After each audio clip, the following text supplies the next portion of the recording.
আসসালামাইকুম সবাইকে আমার নতুন ভিডিওতে স্বাগতম। আজকের ভিডিওটা হইল ফিজিওলজি কার্ড 2 এর আইটেম 3 নিয়ে। আইটেম 3টা হইল বেসিক্যালি ব্লাড ভেসেলসের টাইপ, এগুলোর ক্লাসিফিকেশন, এগুলোর ফিচার্স কী কী, আরও কিছু জিনিস আছে যেরকম হলো ওমস ল, তারপর পয়সেলিজ ল, এই জিনিসগুলো নিয়ে আমরা কথা বলি। তারপর factors related, factors directly related or inversely related two blood flow, তারপর ভ্যাসো অ্যাক্টিভ সাবস্টেন্সেস, এই জিনিসগুলো নিয়ে হলো আইটেম 3 অফ কার্ড 2 ফিজিওলজি। হ্যাঁ, তো শুরু করি first of all classification of blood vessels নিয়ে। হ্যাঁ, ফার্স্ট আমরা আগে বলে নেই যে ক্লাসিফিকেশন কী কী আসে। ক্লাসিফিকেশনগুলো হলো উইন্ড কেসেল ভেসেলস, তারপর resistant vessels, sphincter vessels, exchange vessels, capacitance or reservoir or collecting vessels, আর শান্ট ভেসেলস। 6টা ক্লাসিফিকেশন। হ্যাঁ, আর একবার রিপিট করতেছি: windkessel vessels, resistance vessels, sphincter vessels, exchange vessels, capacitance vessels or reservoir vessels or collecting vessels আর shunt vessels। ঠিক আছে, আচ্ছা এবার আসি এই জিনিসগুলোর এক একটা ডেসক্রিপশনের মধ্যে আসি আমরা। উইন্ড কেসেল ভেসেলস, হ্যাঁ, এগুলার ওয়ালগুলাতে large amount of elastic tissue থাকে। The wall has large amount of elastic tissue. হ্যাঁ, it arises from the heart. Arises from the heart শুনে আপনারা হয়তো আইডিয়া করতে পারতেছেন এগুলোর এক্সাম্পল কী কী হইতে পারে। Distribute blood to the whole body, stretched during systole. সিস্টোলের সময় মানে যখন হার্টটা সিস্টোল করে, ভেন্ট্রিকুলার সিস্টোল যখন হয়, তখন এই ব্লাড যখন ভেসেলগুলোর মধ্যে দিয়ে রাশ করে তখন ভেসেলগুলো স্ট্রেচড হয়ে যায়। Relaxed on blood during diastole. ডায়াস্টোলের সময় এগুলো অবভিয়াসলি রিল্যাক্সড হয়ে যায়। আচ্ছা, convert pulsatile flow into continuous smooth flow. ফ্লোটা পালসেটিক থেকে কন্টিনিউয়াস স্মুথ ফ্লো হয়ে যায়। আর large arteries, for example aorta, arch of aorta, pulmonary artery, vena cava, এগুলো হইল এগুলোর এক্সাম্পল। সো বেসিক্যালি ওয়ালগুলোর মধ্যে ইলাস্টিক টিস্যু থাকবে, এগুলা হার্ট থেকে অ্যারাইজ করবে, এগুলা হোল বডিতে ব্লাড ডিস্ট্রিবিউট করবে, এগুলা সিস্টোলের সময় স্ট্রেচড হবে, ডায়াস্টোলের সময় রিল্যাক্সড হয়ে যাবে। এগুলা পালসেটিক ফ্লোকে কন্টিনিউয়াস স্মুথ ফ্লোতে কনভার্ট করে। আর লার্জ আর্টারি, এগুলোর এক্সাম্পল হইল large arteries, for example aorta, arch of aorta, pulmonary artery, vena CAVA, etcetera. ঠিক আছে, আচ্ছা পালসেটিক ফ্লোটা হইল পালস। আমরা ফিজিক্সে সাইন ওয়েভ পড়ছি না, ম্যাথামেটিক্সে সাইন ওয়েভ পড়ছি, ফিজিক্সে সাইন ওয়েভ পড়ছি। সো সাইন ওয়েভটা কি? একবার ওঠে একবার নামে, একবার ওঠে একবার নামে। তো পালসেটিক ফ্লো হইল অনেকটা ওইরকম, একবার ওঠে একবার নামে, একবার ওঠে একবার নামে। মানে আমাদের পালস যেরকম, হ্যাঁ, পালসের ক্যারেক্টারিস্টিক যেরকম টিক টিক টিক টিক করে যায় না, ওইটাকে বলে পালসেটিক ফ্লো। এখন এই পালসেটিক ফ্লোটাকে আমাদের উইন্ড ক্যাসেল ভেসেলসগুলো কী করতেছে? কন্টিনিউয়াস স্মুথ ফ্লো করতেছে, মানে কোনো টিক টিক টিক টিক হবে না, কোনো সাইন ওয়েভ হবে না, এই আর কি। তারপর আসি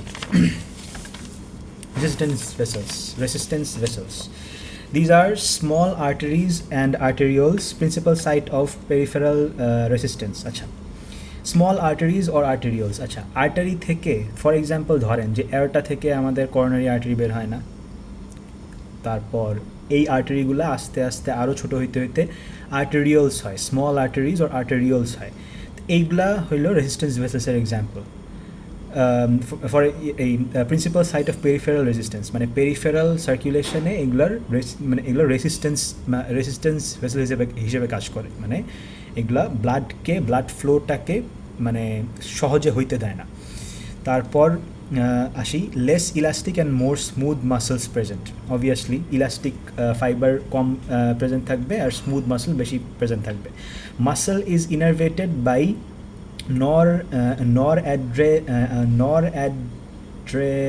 noradrenergic nerve fibers which function as constrictors.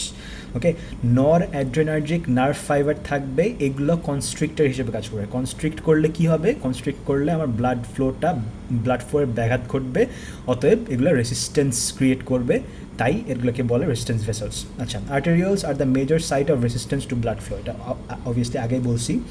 Small changes in calibre causes large changes in their total peripheral resistance. Calibre জিনিসটা হইল এগুলার লিউমেন ডায়ামিটার আর কি বেসিক্যালি।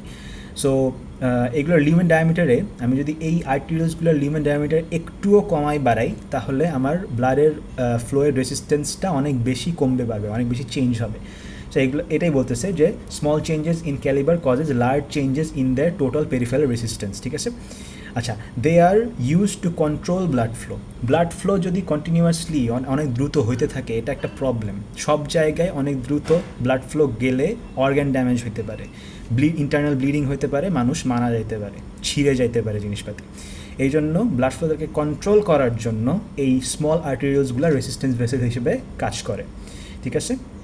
এটার একটা চার্ট আছে, হ্যাঁ, একটা চার্ট আছে। কিসের চার্ট? পার্সেন্টেজের চার্ট, যে কোন কোন ভেসেলে কীরকম রেসিস্ট্যান্স হয় আমাদের, হ্যাঁ, এটা একটু পরে আসছে, এটা বলে দিই এখনই। So the table of total peripheral resistance in systemic circuit at rest. Resting কন্ডিশনে পেরিফেরাল রেসিস্ট্যান্স কোন ব্লাড ভেসেলে কীরকম হবে এটার একটা টেবিল, হ্যাঁ। টেবিলটা বেসিক্যালি এরকম, এই যে টেবিলটা এরকম। সো টেবিলের হেডিং হইল নেম অফ ব্লাড ভেসেলস আর পেরিফেরাল রেসিস্ট্যান্স ইন পার্সেন্টেজ, ঠিক আছে। এয়ারটা আর আর্টারিজের মধ্যে পেরিফেরাল রেসিস্ট্যান্স হলো 20%, 20% রেসিস্ট্যান্স দেয়। টোটাল 100% অবভিয়াসলি 20% রেসিস্ট্যান্স দেয়, বাকি থাকলো 80%। আর্টেরিয়ালসের মধ্যে সবচেয়ে বেশি, সবচেয়ে হাইয়েস্ট রেসিস্ট্যান্স হয়, এটা হলো 50% রেসিস্ট্যান্স হয়। ক্যাপিলারিজের মধ্যে কম রেসিস্ট্যান্স হয়। প্রিটি সারপ্রাইজিং, বিকজ ক্যাপিলারি আমরা জানতাম ছোট, সবচেয়ে ছোট হইলো ব্লাড ভেসেল হইলো ক্যাপিলারি, কিন্তু ক্যাপিলারির মধ্যেও হইলো 20% রেসিস্ট্যান্স হয়, অলমোস্ট লাইক এয়ারটা আর আর্টারিজ, ঠিক আছে। আর ভেনাস সিস্টেমের মধ্যে রেসিস্ট্যান্স হয় হইলো 10%, ঠিক আছে। এগুলা basically depends on the velocity of blood flow. ক্যাপিলারিজে ব্লাড ফ্লোটা অনেক আসতে হয়, ভেনাস সিস্টেমে তো আরও আসতে হয়। এই জন্য পার্সেন্টেজ যখন আমরা কাউন্ট করতে যাই তখন এই জিনিসগুলা পার্সেন্টেজটা কম চলে আসে। কিন্তু আর্টেরিয়ালসের ক্ষেত্রে দেখেন, আর্টারি থেকে, মেইন লার্জ আর্টারিগুলো থেকে বের হয়েই মানে এরা আর্টেরিয়ালসে ঢুকে যায়, তখন প্রেশার অনেক, মানে তখন ব্লাড ফ্লোয়ের ভেলোসিটিটা অনেক বেশি থাকে, তখন মানে রেসিস্ট্যান্স ফোর্সটা অনেক বেশি কাজ করে। এই জন্য বলা হচ্ছে যে 50% রেসিস্ট্যান্স এখানে শো করে, ঠিক আছে, গেল। সো আরেকবার মনে রাখি যে এয়ারটা আর আর্টারিজের মধ্যে 20% রেসিস্ট্যান্স দেখায়, আর্টেরিয়ালসের মধ্যে 50% রেসিস্ট্যান্স দেখায়, ক্যাপিলারিজের মধ্যে 20% রেজিস্ট্যান্স দেখায়, আর ভেনাস সিস্টেমের মধ্যে 10% রেজিস্ট্যান্স দেখায়, ঠিক আছে। এরপর আসি, সো রেজিস্ট্যান্স ভেসেলসের ডিসকাশনটা আরেকবার একটু রিক্যাপ করে নেই। So these are small arteries or arterioles, এগুলো মানে এগুলোর এক্সাম্পল হলো স্মল আর্টারিজ অর আর্টেরিয়ালস, ছোটো ছোটো arteries. Principal site of peripheral resistance, বডির পেরিফেরাল রেসিস্ট্যান্সটা সবচেয়ে বেশি এইখানেই হয়, বললাম আগেই 50% রেসিস্ট্যান্স হয়। Less elastic and more smooth muscles present, elastic muscle কম থাকবে, স্মুথ মাসল বেশি থাকবে। Muscle is inverted by noradrenergic nerve fibres which function as constrictors. এই নরঅ্যাড্রেনার্জিক নার্ভ ফাইবারগুলো কনস্ট্রিক্টর হিসেবে কাজ করে। Arterioles are the major site of resistance of blood flow. Small changes in calibre, মানে আমি যদি লুমেন ডায়ামিটারটা একটুও কমাই বাড়াই তখন আমার রেসিস্ট্যান্সে অনেক বেশি চেঞ্জ চলে আসবে। They are use to control the blood flow সব জায়গায় তাড়াতাড়ি হওয়া যাবে না, এই জন্য আমরা ব্লাড ফ্লোটাকে কন্ট্রোল করি, এই জিনিসগুলো রেসিস্ট্যান্স ভেসেল দিয়ে আমাদের ব্লাড ফ্লো কন্ট্রোল করা হয়। গেল নাম্বার 2 চলে গেল। এবার আসি sphincter vessels, terminal segment of small arterioles draining into capillaries. Sphincter vessel হইল বেসিক্যালি আর্টেরিয়ালস, যে স্মল আর্টারি আর ক্যাপিলারির মধ্যে যেই ছোট্ট একটা সেকশন থাকে, এই সেকশনটাকে বলে হইল স্ফিংক্টার ভেসেলস, ঠিক আছে। স্ফিংক্টার ভেসেলস, হ্যাঁ, এটা উচ্চারণ করতে একটু সমস্যা হয়। Constrict or dilate thus may shut off or increase the blood flow through the capillaries. আচ্ছা, স্ফিংক্টার ভেসেলসগুলোর মধ্যে কনস্ট্রিকশন আর ডায়ালেশন করার একটা ক্ষমতা থাকে, স্পেশালি এটার মধ্যে ক্ষমতা থাকে। ডায়ালেশন কনস্ট্রিকশনের ক্ষমতাটা সব ভেসেলসের মধ্যেই কম বেশি থাকে, কিন্তু এই স্ফিংক্টার ভেসেলসের মধ্যে ক্ষমতাটা বেশি থাকে বলে এটা এখানে এক্সক্লুসিভলি মেনশন করা হয়েছে, ঠিক আছে। এবং স্ফিংক্টার ভেসেল যখন বলবে আইটেমের সময়, যখন স্ফিংক্টার ভেসেল আপনাদেরকে আস্ক করবে, তখন এটার ফিচার্স হিসেবে বলবেন যে এটা কনস্ট্রিক্ট করার ক্ষমতা আছে। হ্যাঁ, এটা ক্যাপিলারি আর্টেরিয়াল থেকে ক্যাপিলারির মধ্যে ব্লাড ফ্লো শাট অফ করে দিতে পারে, আবার অ্যালাউ করতে পারে, ঠিক আছে। এটার সেই ক্ষমতা আছে, সেই অথরিটি আছে। Control the area for capillary exchange. So এখন যতটুকু ব্লাড আমার ক্যাপিলারির মধ্যে যাবে ততটুকুই তো আমার ক্যাপিলারির মধ্যে সাবস্টেন্স এক্সচেঞ্জ হইতে পারবে। সো আমার ক্যাপিলারির মধ্যে যতটুকু ব্লাড যাচ্ছে, this factor is directly proportional to how much exchange I am getting out of the capillary, right? So control the area for capillary exchange, এটা গেল। আরেকবার পড়ে নেই এটা। স্ফিংক্টার ভেসেলস হইল terminal segment of small arterioles draining into capillaries. মানে small arterioles, ধরেন যে এটা যদি আমার আর্টারি হয়, এই পুরা জিনিসটা যদি আমার আর্টেরিয়ল হয়, এই যে আমার পেনের মাথার জায়গাটা, এইটুকু সেকশন হইল আমার স্ফিংক্টার ভেসেলস। হ্যাঁ, স্ফিংক্টার ভেসেলস, এটার কি আছে? এটা ডায়ালেট করার ক্ষমতা আছে, আবার কনস্ট্রিক্ট করার ক্ষমতা আছে। ডায়ালেট করার ক্ষমতা আছে, আবার কনস্ট্রিক্ট করার ক্ষমতা আছে। এটা ডায়ালেট কনস্ট্রিক্ট করে কি হবে? এটা ডায়ালেট কনস্ট্রিক্ট করলে আমি এটা কন্ট্রোল করতে পারবো যে ক্যাপিলারির মধ্যে কতটুকু ব্লাড যাচ্ছে, রাইট?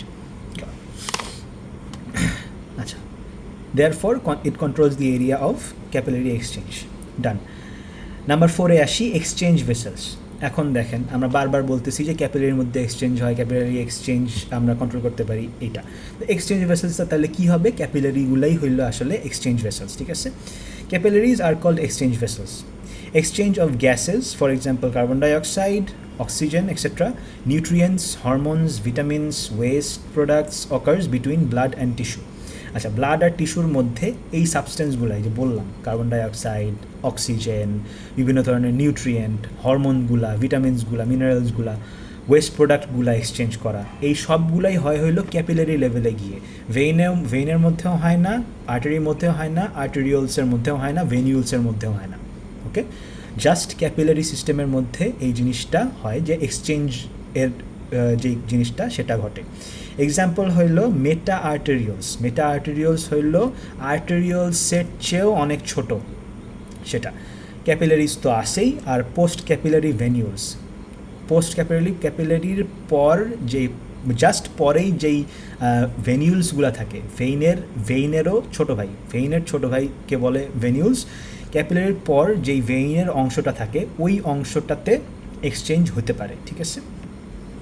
আমি আগে বলছিলাম যে ভেনিউলসের মধ্যে, কোনো ভেনিউলসের মধ্যে এক্সচেঞ্জ হয় না, এটা আসলে না। জাস্ট ক্যাপিলারি শেষ হইল, ক্যাপিলারি শেষ হওয়া আর মেইন ভেনিউল স্টার্ট হওয়ার মাঝখানে যেই এই পোস্ট ক্যাপিলারি ভেনিউলটা থাকে, সেই ভেনিউলের মধ্যে আমার এক্সচেঞ্জ ঘটতে পারে, কিন্তু মেজরলি ক্যাপিলারির মধ্যেই আমার এক্সচেঞ্জ ঘটে, সাবস্টেন্স এক্সচেঞ্জ ঘটে। হ্যাঁ, তো মেইন জিনিসটা কি? এক্সচেঞ্জ ভেসেলসটা তো সবচেয়ে ইজি, যে ক্যাপিলারি এগুলোর মধ্যে ক্যাপিলারিকে এক্সচেঞ্জ ভেসেল বলা হয়। কী এক্সচেঞ্জ হতে পারে? কার্বন ডাইঅক্সাইড এক্সচেঞ্জ হতে পারে, oxygen, nutrients, hormones, vitamins, minerals, waste products, এগুলো এক্সচেঞ্জ হয় বিটুইন ব্লাড অ্যান্ড টিস্যু। আর এক্সাম্পলস হইল meta arterioles, capillaries and post capillary. Post capillary ওয়ার্ডটা ইউজ করতে হবে, শুধু ভেনিউল বলবেন না, পোস্ট ক্যাপিলারি ওয়ার্ডটা বলতে হবে, post capillary venules. Done. Number 5-এ আসি, capacitance or reservoir or collecting vessels. Veins are called collecting vessels. ভেইনসদেরকে আমরা কালেক্টিং ভেসেলস বলি। এই যে এই হার্ট থেকে পাম্প হওয়ার পর মেজর আর্টারিগুলো দিয়ে ওরা গেল বডির বিভিন্ন জায়গায়, তারপর আর্টেরিয়ালসে গেল, তারপর ক্যাপিলারির মধ্যে ওদের এক্সচেঞ্জ হইল। ক্যাপিলারির মধ্যে এক্সচেঞ্জ হওয়ার পর ও কোথায় যাবে? ও ভেনিউলসে যাবে, ভেনিউলস থেকে ভেইনসের মধ্যে যাবে। তো ভেইনটা পুরো বডির ব্লাডটাকে কালেক্ট করতেছে না, কালেক্ট করে ওটা আবার হার্টের দিকে নিয়ে যাচ্ছে না, এই জন্য আমরা বলতেছি এটাকে collecting vessels. Collecting vessels, they can pool large volumes of blood. Pool, এইখানে পুল বলতে আমরা একটা অবজেক্ট বুঝাই, আমরা একটা নাউন বুঝাই, কিন্তু এইখানে এই ভাষাটা ইউজ করা হয়েছে ভার্ব হিসেবে। পুল লার্জ ভলিউমস অফ ব্লাড মানে ওরা লার্জ ভলিউমস অফ ব্লাডকে, ধরেন ভেইনকে একটা হিউম্যানয়েড এন্টিটি ধরেন, মানে একটা হিউম্যান ধরেন, ওর একটা হিউম্যান ভেইন নামের একটা হিউম্যান আছে, ওর একটা বাড়ি আছে, বাড়ির মধ্যে একটা পুল আছে, ওই পুলের মধ্যে অনেকগুলা ব্লাড আছে। Pretty scary example I know, but yeah, in any case. So ভেইনসটা যেটা করে যে ওরা বডির সবগুলা ব্লাড এনে একটা জায়গায় স্টোর করে, ওদের নিজেদের মধ্যেই স্টোর করে ওরা। সো এটাকে বলতেছি যে pool large volumes of blood. So 60% of all blood in the circulatory system is in the veins. ভেইনসের মধ্যে বেশিরভাগ সময় বেশিরভাগ ব্লাড থাকে। কেন? এটা একটা কারণ আছে। এটার কারণটা হইল ভেইনসের মধ্যে ব্লাড ফ্লোটা সবসময় স্লো না। আমরা যদি কোনো একটা গিভেন টাইমে পুরা বডির মধ্যেকার ব্লাড দেখি, আমরা এটা পাবো যে ভেইনসের মধ্যে সবচেয়ে বেশি ব্লাড আছে। নাম্বার ওয়ান রিজন হইল এটার ফ্লোটা অনেক কম। নাম্বার টু হইল ভেইনসগুলা না, আমরা বায়োলজিতে, এইচএসসি বায়োলজিতে বা ও লেভেল এ লেভেল বায়োলজিতে কী পড়ছি যে আর্টারির লিউমেন ডায়ামিটার সবসময় অনেক ছোট হয় কম্পেয়ার টু ভেইনসের লিউমেন ডায়ামিটারটা ইরেগুলার হয় এবং অনেক বড় হয়। So naturally makes sense that ভেইনসের মধ্যে সবচেয়ে বেশি ব্লাড থাকে, রাইট? গেল। So 60% of all blood in the circulatory system is present in the vein at a given time. এখানে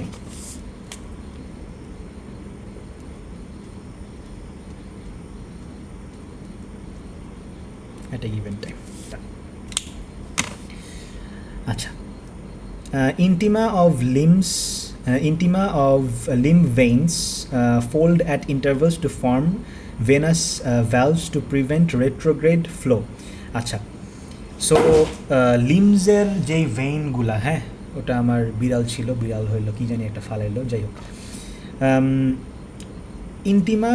ইন্টিমা অফ ভেইনস মানে আমরা ব্লাড ভেসেলসগুলার, মেজর ব্লাড ভেসেলসগুলার তিনটা লেয়ার থাকে, intima, media and externa, right? So ইন্টিমাটা মানে সবচেয়ে ভিতরের লেয়ারটা কী করে? ফর লিম্ব ভেইনস, লিম্বের আমাদের হাতে বা আমাদের পায়ের যেই ভেইনসগুলো আছে, এই ভেইনসগুলার ইন্টিমাগুলা ফোল্ড মানে একটা সার্টেন ইন্টারভাল পর পর ও ফোল্ড করে কী করে? ভ্যালভস প্রডিউস করে। আমরা জানি যে ভেইনসগুলার মধ্যে ভ্যালভস থাকে, কিন্তু আমাদের এইচএসসি এবং এ লেভেল থেকে একটা মিসকনসেপশন আমরা অলওয়েজ ক্যারি করি যে বডির প্রত্যেকটা ভেইনসের মধ্যে ভ্যালভস থাকে। আসলে কিন্তু সেইটা না। বডির এমন ভেইনসগুলোতে ভ্যালভস থাকে যেই ভেইনগুলা গ্র্যাভিটির এগেনস্টে হার্টের দিকে ব্লাড ক্যারি করে। আমার কথাটা বোঝেন, গ্র্যাভিটির এগেনস্টে মানে ও গ্র্যাভিটির এগেনস্টে যাচ্ছে, ও উপরের দিকে গিয়ে ও হার্টের দিকে ব্লাড ফ্লো করাচ্ছে। এই টাইপের ভেইনসগুলোর মধ্যে ভ্যালভস থাকে। কেন? কারণ ও রেট্রোগ্রেড ফ্লো মানে ব্লাডের ব্যাক ফ্লোটাকে প্রিভেন্ট করতে চায়। যদি এই ভ্যালভসগুলো না থাকতো, আমাদের যেই ব্লাডগুলা পায়ের মধ্যে বা আমাদের হাতের মধ্যে আসছে, এটা সবসময় আমাদের হাতেই থেকে যাইতো, সবসময় পায়ে থেকে যাইতো। শেষ পর্যন্ত কী হইতো? আমাদের হাত পা প্যারালাইজ বলতেছি, আমাদের হাত পা পচে গিয়ে আমাদের কেটে ফেলতে হইতো। কিন্তু এই যে ভ্যালভসগুলো থাকার কারণে যখন গ্র্যাভিটি ব্লাডটাকে আবার পুল করে, তখন হইল এই ভ্যালভসগুলো ওটাকে প্রিভেন্ট করে দেয় যেন ব্লাডটা আবার ব্যাকফ্লো না করতে পারে। এবং মাসল কন্ট্রাকশনের মাধ্যমে মাসলগুলো যখন কন্ট্রাক্ট করে তখন ব্লাডটাকে উপরের দিকে পুশ করে দেয়, তখন আবার ভ্যালভগুলো উপরের দিকে খুলে যায়। এটাই হলো বেসিক কনসেপ্ট। আচ্ছা, সো কোন ভেইনসগুলোতে ভালভস থাকে না, ঠিক আছে? খুবই স্মল ভেইনগুলা, এটা বডির যে কোনো জায়গায় হইতে পারে, এটা পায়েও হইতে পারে, হাতেও হইতে পারে, মাথায় হইতে পারে, মাথায় যে কোনো জায়গায় হইতে পারে। সো খুবই স্মল ভেইনসগুলো সেগুলোর মধ্যে ভালভস তৈরি করার প্রয়োজনীয়তা নাই, এই জন্য ভালভস তৈরি হয় না। তারপর আর কি, গ্রেট ভেইনসগুলো যেগুলো, ফর এক্সাম্পল এখানে একটু একটা ঝামেলা আছে বুঝছেন, ইনফিরিয়র ভেনা কাভার মধ্যে আসলে একটা ভেইন, আসলে একটা ভালভ আছে। এখানে কেন গ্রেট ভেইন লিখছে আমি জানি না, একটা নোটের থেকে আমি নিজে কপি করছিলাম, আমি যখন কপি করছি তখন মাথায় খেলে না এটা, বাট গ্রেট ভেইনসের মধ্যে ভালভস থাকে না, এটা খুব একটা যে সত্য কথা এটা না, যাই হোক।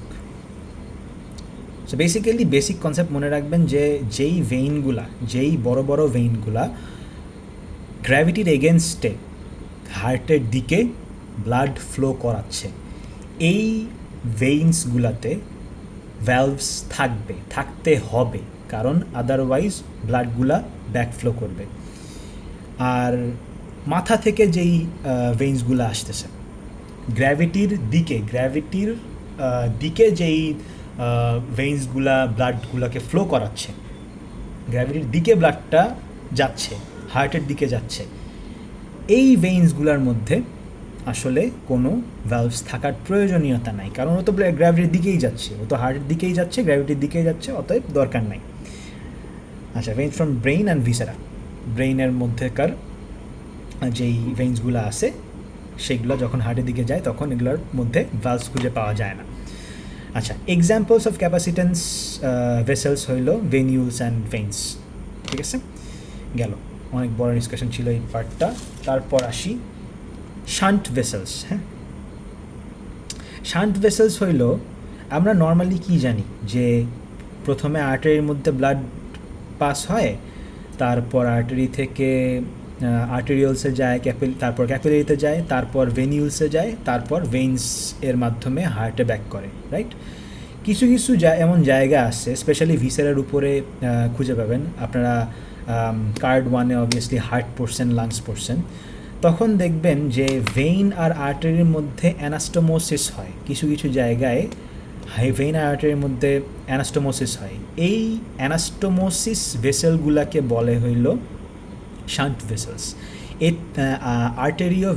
আর্টেরিও ভেনাস অ্যানাস্টোমোসিস, হ্যাঁ, এগুলোকে বলে হইল shunt vessels. These allow bypass of blood, মানে এগুলা ক্যাপিলারিতে না গিয়েই ডাইরেক্টলি আর্টারি থেকে ভেইনের মধ্যে চলে যায়, সো এগুলোকে বাইপাস অফ ব্লাড বলে এই জিনিসটাকে। Blood does not pass through capillaries in this case, বললামই। Table of total peripheral resistance এটা হয়ে গেছে। এরপর আসি percentage of circulating blood in different blood vessels. হ্যাঁ, আচ্ছা, ভেইনসের মধ্যে আমি আগেই বলছি, ভেইনসের মধ্যে অ্যাট আ গিভেন টাইম ভেইনসের মধ্যে 60% অফ দ্য টোটাল ব্লাড থাকে, আর্টারিজের মধ্যে 35% অফ দ্য টোটাল ব্লাড থাকে, আর ক্যাপিলারিজের মধ্যে 5% অফ দ্য টোটাল ব্লাড থাকে। আরেকবার পড়ে নেই, ভেইনসের মধ্যে 60% অফ দ্য টোটাল ব্লাড থাকে, আর্টারিজের মধ্যে 35% অফ দ্য টোটাল ব্লাড থাকে, আর ক্যাপিলারিজের মধ্যে 5% অফ দ্য টোটাল ব্লাড থাকে অ্যাট এ গিভেন টাইম। ঠিক আছে, আচ্ছা, আমার ফোনে স্টোরেজ কম থাকার কারণে আমার সময়টা চলে যাচ্ছে। পরের ভিডিওতে আমরা ওমস ল,